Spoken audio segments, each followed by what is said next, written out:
Now we're moving on there to solving equations with fractions. So an equation always has an equal sign. The first type we're doing is if we have one fraction on each side, how do we solve it? Cross multiply. Okay, so let's have a look at the first example here. So I have x over 2 is equal to 12 over 8. Now check, do I have one fraction on each side?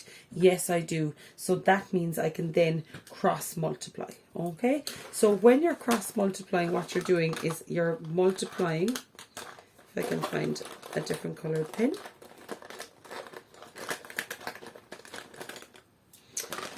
I'm going to say it's going to be that by that and that by that. Okay, I usually start with these two, remember, so I'm going to have 8 by x is equal to 12 by 2. Okay, now my fractions are gone, notice. So I have 8x is equal to 24. Now what do I have to do to both sides? Divided by 8, divided by 8.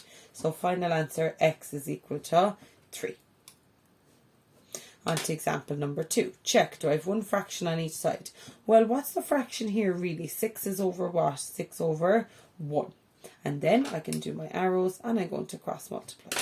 So it's going to be 1 by x minus 3 is equal to 6 multiplied by 4. So that is x minus 3 is equal to 24. X is on one side, numbers on the other. 24 plus 3, x is equal to 27. How would I check my answer if I needed to?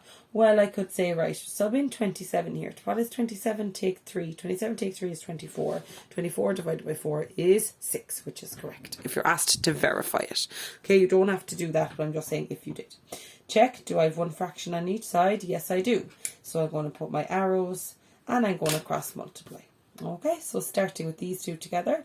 So it's 2 by 2x minus 5 is equal to 3 multiplied by x minus 2. So then I have to multiply out those brackets. Notice your fractions are gone once you get to this line, okay? So I have 4x minus 10 is equal to 3x minus 6. X is on one side, numbers on the other, is equal to 10 minus 6. So I get x is equal to 4. And the last one of these type, again, check, do I have one fraction on each side? Yes, I do.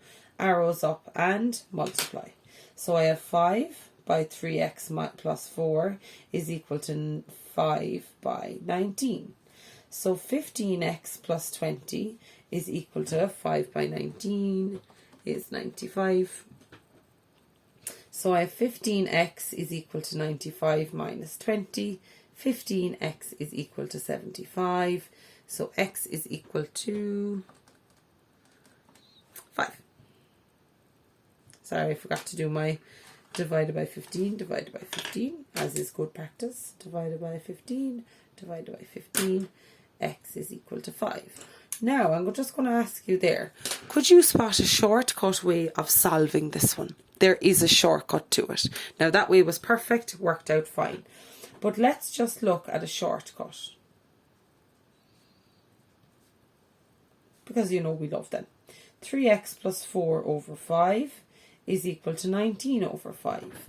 Is there anything I could have the same on both sides?